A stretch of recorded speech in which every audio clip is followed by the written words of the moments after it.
Okay, so it's Tuesday and we have quite a lot to read in Luke chapter 22. From the plot to kill Jesus, Peter denying Jesus, the Lord's Supper, Judas's kiss that betrays Jesus. Guys, we got a lot to read, so let's get started. The festival of unleavened bread, which is called Passover, was drawing near. The chief priests and the scribes were looking for a way to put him to death, because they were afraid of the people. Then Satan entered Judas, called Iscariot, who was numbered among the 12. He went away and discussed with the chief priests and temple police how he could hand him over to them. They were glad and agreed to give him silver. So he accepted the offer and started looking for a good opportunity to betray him to them when the crowd was not present. Then the day of unleavened bread came, when the Passover lamb had to be sacrificed. Jesus sent Peter and John, saying, "Go and prepare the Passover meal for us so we can eat it." "Where do you want us to prepare it?" they asked him. "Listen," he said to them, "when you've entered the city, a man carrying a water jug will meet you. Follow him into the house he enters. Tell the owner of the house, 'The teacher asks you, where is the guest room where I can eat the Passover with my disciples?' Then he will show you a large, furnished room upstairs. Make the preparations there." So they went and found it just as he had told them, and they prepared the Passover. When the hour came, he reclined at the table, and the apostles with him. Then he said to them, "I have fervently desired to eat this Passover with you before I suffer. For I tell you, I will not eat it again until it is fulfilled in the kingdom of God."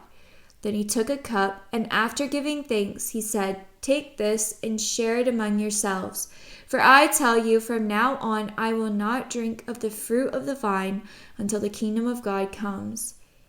And he took bread, gave thanks, broke it, gave it to them, and said, "This is my body, which is given for you. Do this in remembrance of me."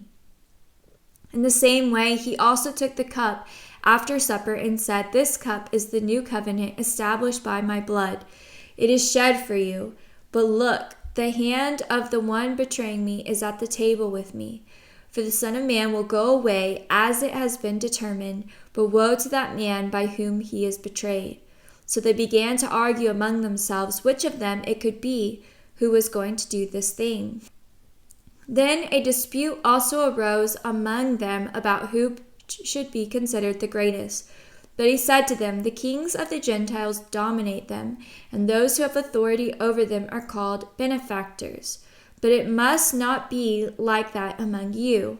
On the contrary, whoever is greatest among you must become like the youngest, and whoever leads like the one serving. For who is greater, the one at the table or the one serving? Isn't it the one at the table?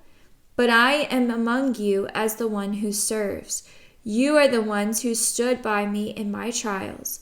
I bestow on you a kingdom, just as my Father bestowed one on me, so that you may eat and drink at my table in my kingdom, and you will sit on thrones judging the 12 tribes of Israel. Simon, Simon, look out. Satan has asked to sift you like wheat, but I have prayed for you that your faith may not fail, and you, when you have turned back, strengthen your brothers." "Lord," he told him, "I'm ready to go with you both to prison and to death." "I tell you, Peter," he said, "the rooster will not crow today until you deny me 3 times that you know me." He also said to them, "When I sent you out without money bag, traveling bag, or sandals, did you lack anything?" "Not a thing," they said. Then he said to them, "But now whoever has a money bag should take it, and also a traveling bag, and whoever doesn't have a sword should sell his robe and buy one. For I tell you, what is written must be fulfilled in me." And he was counted among the outlaws. "Yes, what is written about me is coming to its fulfillment." "Lord," they said, "look, here are 2 swords." "Enough of that," he told them. He went out and made his way as usual to the Mount of Olives, and the disciples followed him. When he reached the place, he told them, "Pray that you may not enter into temptation." Then he withdrew from them about a stone's throw, knelt down, and began to pray. "Father, if you are willing, take this cup away from me. Nevertheless, not my will, but yours be done." Then an angel from heaven appeared to him, strengthening him. Being in anguish, he prayed more fervently, and his sweat became like drops of blood falling to the ground. When he got up from prayer and came to the disciples, he found them sleeping, exhausted from their grief. "Why are you sleeping?" he asked them. "Get up and pray so that you won't enter into temptation." While he was still speaking, suddenly a mob was there, and one of the 12, named Judas, was leading them. He came near Jesus to kiss him, but Jesus said to him, "Judas, are you betraying the Son of Man with a kiss?" When those around him saw what was going to happen, they asked, "Lord, should we strike him with the sword?" Then one of them struck the high priest's slave and cut off his right ear. But Jesus responded, "No more of this," and touching his ear, he healed him. Then Jesus said to the chief priests, temple police, and the elders who had come for him, "Have you come out with swords and clubs as if I were a criminal? Every day while I was with you in the temple complex, you never laid a hand on me. But this is your hour and the dominion of darkness."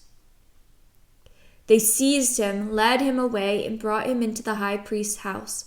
Meanwhile, Peter was following at a distance. They lit a fire in the middle of the courtyard and sat down together, and Peter sat among them. When a servant saw him sitting in the firelight and looked closely at him, she said, "This man was with him too."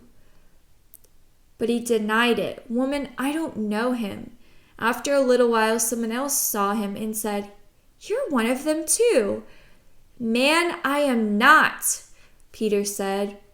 About an hour later, another kept insisting, "This man was certainly with him, since he's also a Galilean." But Peter said, "Man, I don't know what you're talking about." Immediately, while he was speaking, a rooster crowed. Then the Lord turned and looked at Peter. So Peter remembered the word of the Lord, how he had said to him, "Before the rooster crows today, you will deny me 3 times."